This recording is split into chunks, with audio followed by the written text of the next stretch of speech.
It's Carpet Cleaning Training with Dread again, back with you with another video. What's going on, my peoples? You see what we're doing, man? We're making sure we fix these seams.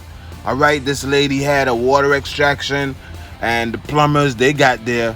They start pulling up padding. So once they start pulling up padding, and we came back to fix it, we noticed, guess what? Too much pad was pulled out. So we had to pull back the carpet a little bit ways back and get rock and rolling.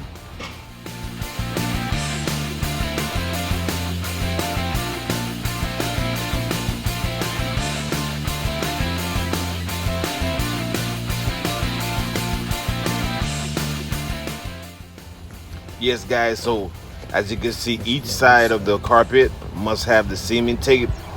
All right, those lines you see in the seaming tape, when you heat the tape up underneath, those tapes, those lines get really liquefied into hot glue, and the hot glue is what's going to hold the carpet on the both two sides. So that's why that is needed.